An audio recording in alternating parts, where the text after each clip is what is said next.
7월 15일 히브리서 9장 23절로 28절 단번에 이루신 속죄입니다.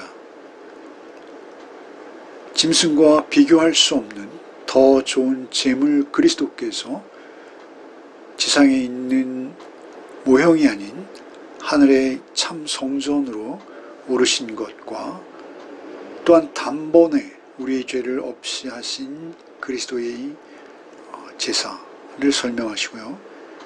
그리고 이제 다시 오실 예수 그리스도를 또한 언급하시는 것이죠. 먼저 23절과 24절을 읽겠습니다. 그러므로 하늘에 있는 것들의 모형은 이런 것들로서 정결하게 할 필요가 있었으나 하늘에 있는 그것들은 이런 것들보다 더 좋은 예물로 할지니라. 그리스도께서는 참 것의 그림자인 손으로 만든 성소에 들어가지 아니하시고 바로 하늘에 들어가사 이제 우리를 위하여 하나님 앞에 나타나시고,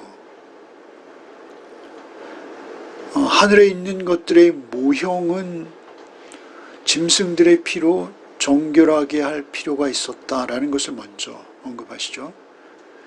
하늘에 있는 것들의 모형이라고 하죠.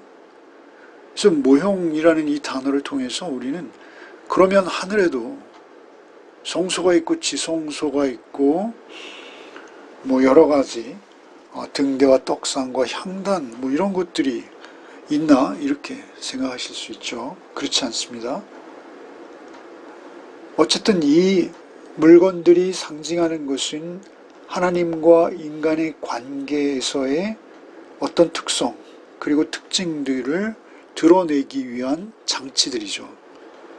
가장 중요한 것은 이것은 모형이고 가장 중요한 것은 하나님 자신이신 것입니다. 하나님께서 거기에 계신 것이고, 그리고 하나님과 인간의 관계를 특징 지은 이런 상징적인 물건들이 우리에게 왜 중요한지를 우리가 아는 것이죠. 언약궤의 경우도 마찬가지입니다. 언약궤는 하나님 앞에서 우리 인간의 상태를 나타내고 있죠. 그 언약궤에 있는 금으로 만든 두 천사 사이에 상징적으로 거하셨던 그 지성소의 하나님, 그 하나님이 이제는 실존하시는 영광의 하나님, 의와 사랑의 성품을 우리가 직접 경험할 수 있는 그러한 하나님으로 하늘 성소에 계신 것이죠. 그래서 모형은 그냥 상징하는 것이 더욱 중요한 것이죠. 하늘에 있는 것들은 이런 것들보다 더 좋은 예물로 할지니라. 그 모형 앞에서는 그들이 짐승을 잡아 그 짐승의 피로 그렇게 정결하게 하나님의 백성다운 구별된 거룩함을 얻을 수 있었으나 이제 하늘 성소는 그러한 제물로는 되지 않는다는 것이죠. 그것들은 이런 것들보다 더 좋은 제물로 할지니라. 23절에 그렇게 하시잖아요. 더 좋은 제물. 그것은 무엇이죠? 좋다라는 것은 더 강력한 그리고 완전한 또는 온전한 제물이라는 것이죠. 그런 점에 있어서 예수 그리스도 자신이 대제사장이시며 동시에 제물이 되어서 어린 양이 되신 그 예수 그리스도 자신이 제물이 되신 그 사건보다 더 좋은 제물은 없는 것이죠. 예수께서 직접 제물 되신 것보다 더 좋은 제물은 없는 것이죠. 그 제물은 예수가 제물 되신 것은 우리에게 이루지 못할 일이 없는 것입니다. 그래서 그로 인해서 우리는 단번에 하늘 성전으로 새 예루살렘으로 들어갈 자격과 신분을 얻게 된 것이죠. 24절에 그리스도께서는 참 것의 그림자인 손으로 만든 성소에 들어가지 아니하시고, 참 것의 그림자, 23절에서는 모형, 24절엔 그림자 이렇게 표현하시죠. 모형은 가짜이죠. 그림자는 실체가 아니죠. 그 모형과 그림자에 불과하다라는 것이죠. 그들이 유대인으로서 지금까지 섬겼던 것들은 오직 실체를 설명하기 위한 모형과 그림자에 불과한 것이라는 것입니다. 그것은 인간의 손으로 만든 성소라는 것이죠. 그래서 예수께서는 그 성소에 들어가실 필요조차 없었던 것입니다. 바로 하늘에 들어가서 바로 그 실체인 하나님의 현존, 임재가 있는 그 하늘에 들어가서 이제 우리를 위하여 하나님 앞에 나타나셨다. 하나님 앞에 나타나신 것이 중요하죠. 수동태죠. 하나님 앞에 나타내셨어요. 자신을 나타나셨어요. 나타내신 거죠. 그럼에도 그것은 필연적으로 주께서 행하실 일이었기 때문에 수동태로 우리를 위하여가 여기서 중요하죠. 우리를 위해서 이 모든 것을 행하신 것이죠. 기독인, 특별히 독자, 히브리서를 읽는 오고 오는 세대의 성도들, 또한 유대인에서 기독교로 개종한 그들을 향한 사랑과 배려를 예수께서 가지고 계시다라는 것이죠.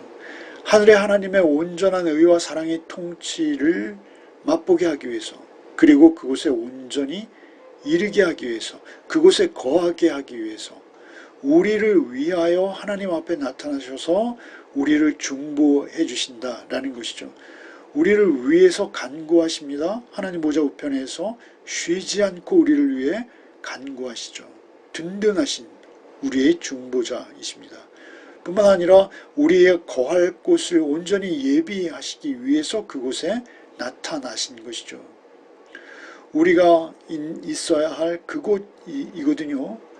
그곳은 아버지의 나라예요. 아버지의 나라에 거할 곳이 많도다라고 예수께서 요한복음 14장 2절로 3절에 말씀하시지 않습니까?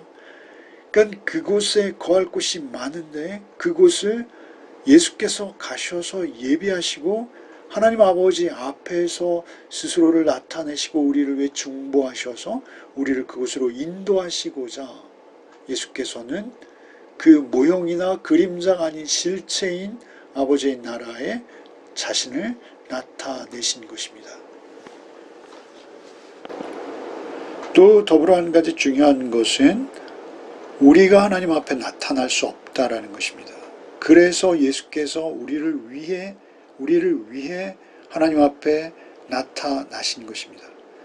여러분, 우리가 잘 알고 있는 출애굽기 20장 18절 이하에 보면 이스라엘 백성이 하나님의 임재가 너무도 두려워서 모세의 등을 떠밀고 있죠. 자신들은 가기 싫다는 것입니다. 우리가 잘 아는 이사야서 6장에 이사야가 소명을 받을 때 그 6장 5절에 오라 나는 죽게 되었도다 부정한 종에 하나님을 배웠으니 이제 망했다라고 한탄하지 않습니까? 우리 죄 많은 우리가 하나님 앞에 나타나는 것 자체가 죽음을 의미하는 것이죠. 그래서 예수께서 우리를 중보하시고 그곳에 처소를 마련하시기 위해서 나타내신 것이죠. 자신을 우리의 대속 제물로 드리시고 더 좋은 제물로 드리시고 우리를 위해서 중보하시기에 나타나신 것입니다. 25절, 26절을 읽겠습니다. 대제사장이 해마다 다른 것의 피로써 성소에 들어가는 것 같이 자주 자기를 드리려고 아니하실지니 그리하면 그가 세상을 창조한 때부터 자주 고난을 받았어야 할 것이로되 이제 자기를 단번에 제물로 드려 죄를 없이 하시려고 세상 끝에 나타나셨느니라. 인간 대제사장은 해마다 다른 피를 드려야 했습니다.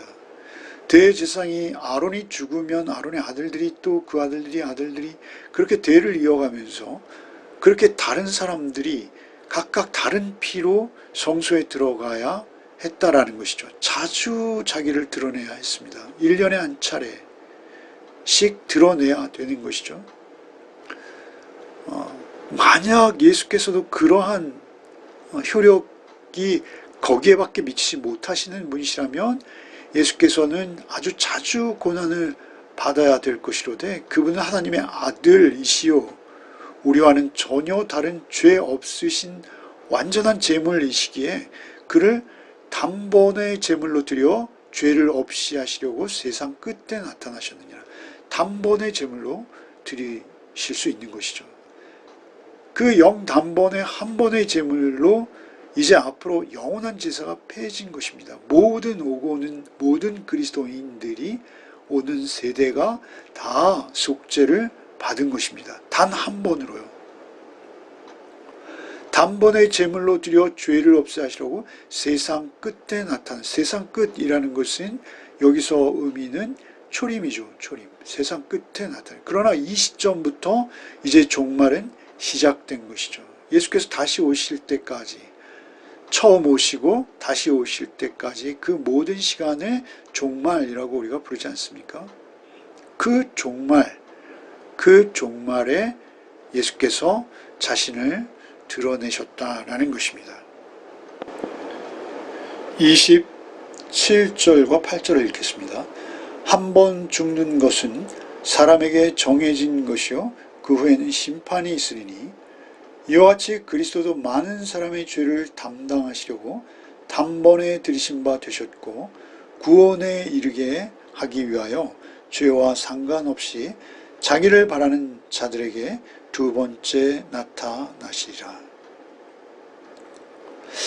히브리서는 서신으로 끝나고 있지만 내용상 설교 형식으로 시작되었다라고 말씀드렸죠. 설교로 여겨지는 것이죠. 히브리 설교자가 한 번 죽는 것은 사람에 정해진 것이요 이에는 심판이 있으리니 라고 말씀하실 때 청중들은 이렇게 당연한 말씀을 하시나 아주 그 반응이 덤덤했을 것입니다. 죽은 다음에 심판받는 것은 너무나 상식적이고 당연한 진리로 여겨졌기 때문이죠. 그때의 사람들도 동일했습니다. 특별히 교회나 회당 설교에서는 너무나 자주 언급되는 말이기에 익숙하고 아무런 부담이 없는, 그리고 덤덤한 반응을 보일 수밖에 없는 상황이죠. 심지어 헬라인들까지도 죽으면 창조주 앞에 심판받는다라는 의식을 가지고 있었어요. 믿지 않는 사람들 말이죠. 플라톤이나 플루타크 같은 철학자들도 마찬가지 이야기들을 하고 있었다라는 것이죠. 오늘날 현대를 살아가는 사람들도 일반적으로 받아들입니다. 그래서 착한 일 많이 했으니 천국 갔겠네요. 이런 말들을 우리는 심심치 않게 주변으로부터 들을 수 있습니다. 상식의 범주이죠. 그러나 지금 히브리 설교자가 이 말 다음에 이어지는 말, 그것은 무엇입니까? 이와 같이 그리스도도 많은 사람의 죄를 담당하시려고 단번에 들이신 바 되셨고, 그러니까 세상 사람들은 각자 자기의 몫을 가지고 하나님 앞으로 가는 것이죠. 창조주 앞으로, 그들이 어렴풋이 믿고 있는 어떤 조물주 앞으로 가는 것이죠. 그러나 그리스도인들은 무엇입니까? 많은 사람의 죄를 담당하시고 단번에 제물로 드려지신 바 되신 예수 그리스도를 믿는 자들, 그들에게 있어서 한 번 죽는 것은 정해진 것이고 그의 심판이 있는데 그 심판에서 어떤 모습이냐는 것이죠. 그 구원받은 자들은 구원에 이르게 하기 위하여 죄와 상관없는 자기를 바라는 자들에게 두 번째 나타나시리라. 그러니까 예수께서 두 번째 나타나신다라는 것을 예고하시는데 그 나타나시는 모습은 무엇입니까? 그것은 죄와 상관없이 자기를 바라는 자들, 죄와 상관없이 자기를 바라는 자들에게 나타나시는 거예요. 그러니까 예수께서 재림하실 때 심판주로 오시죠. 믿지 않는 자들을 심판하실 것입니다. 그러나 믿는 자들에게는 죄와 상관없이 오시는 거예요. 이미 그 죄를 단번에 아주 다 소멸하셨기 때문에 우리의 과거죄, 현재이죄, 심지어 우리가 앞으로 지을 죄까지도 예수께서는 모두 대속하셨습니다. 우리에게 상관이 있는 건 무엇이냐면 자기를 바라는 자들에게 두 번째 나타나시리라. 그러니까 예수 그리스도의 대속의 은혜와 능력만을 믿으며 주 안에 있는 자들, 자기를 바라는 자는 누구죠? 예수 그리스도를 바라는 자. 주님, 저는 약합니다. 늘 넘어집니다. 오직 예수 그리스도의 보혈만이 나를 정결하게 하고 자유롭게 하시니 참 감사한 은혜입니다. 라고 믿고 있는 자들, 그 자기를 바라는 자들에게 두 번째 나타나시리라. 두 번째 예수 재림은 우리에게는 심판이 아니에요. 심판과는 아무 상관이 없습니다. 예수께서 제물이 되셨고 제사장이 직접 되셔서 모든 죄의 권세를 무너뜨려 버리신 거예요. 이미 무너진 거예요. 죄의 권세가 무너져서 이제 예수께서 죄를 다 담당하셨기 때문에 친히 예수께서 하나님의 진노를 한 몸에 다 쏟아 받으시고 심판을 받아버리셨어요. 그래서 이제 예수께서는 우리를 벌 주시기 위해서 오시는 것이 아니라는 것입니다. 오직 양들을 구원하기 위해 다시 오시는 것이죠. 예수 그리스도의 죽음은 충분히 우리를 구원해내는 역할을 다 하셨고 제사는 완벽했어요. 그래서 우리는 이제 더 이상 죄와 상관없고 우리가 죄악의 늪을 청소할 필요도 없고 죄인들을 벌할 이유도 없어요. 예수께서 오시는 것은 이미 승리하셨어요. 승리는 내 것일세. 우리 이렇게 찬송하지 않습니까? 자기를 바라는 자들을 만나서 그들을 주의 나라로, 하나님의 나라, 본향으로 우리를 인도하기 위해서 오신 것이죠. 모든 사람은 한 번 죽게 되어 있다라는, 그리고 심판을 받을 것이다 라는 이 말씀이 주를 바라는 자들에게는 더 이상 진실이 아니에요. 진실은 예수께서 우리를 위해 죽으셨고 그 외에는 오직 예수 그리스도 구원의 자비가 있을 뿐이다가 우리에게 답인 것입니다. 그래서 우리는 넘어져도 주 안에서 다시 일어나는 거예요. 그리고 다시 주님을 바라는 것이죠. 그리고 주님께 의지하는 것입니다. 주님께 뻗는 것입니다. 그래서 주님 앞에서 내 안에 나 죽고 예수로 살기를 날마다 결단하며 날마다 새로움을 입으며 그 몸부림을 멈추지 않는 자들로 사는 것이죠. 그것이 주 안에 있는 것입니다. 주 안에 있는 것은 그렇게 고단한 삶으로 보일 수 있으나 평안합니다. 그리고 오히려 큰 자유를 느끼고 오히려 죄로부터 자유한 자로서의 삶을 누리게 되는 것이죠. 어떠한 죄도 이제 우리에게 권세가 없음을 오늘도 잊지 아니하고 예수께서 그 모든 권세를 파하시고 몸으로 피 흘리심으로 우리의 모든 죄를 모두 대속하신 것을 오늘도 잊지 않는 하루 되시기를 바랍니다. 기도하겠습니다. 주님, 감사합니다. 주께서 우리를 위하여 단번에 이루신 그 대속의 은혜를 우리는 온전히 믿기 원합니다. 아니, 믿습니다. 예수 그리스도를 믿고 구원을 이미 완성하신 예수 그리스도, 그 주님 안에 오늘도 하루를 살게 하여 주옵소서. 그러나 다시 오셔서 그것을 더욱 우리에게 실제가 되게 하실 주님을 바라보며 소망 가운데 기쁨으로 찬송하며 오늘도 감사로 하루를 살아내게 하여 주옵소서. 예수 그리스도 이름 받들어 기도하옵나이다. 아멘.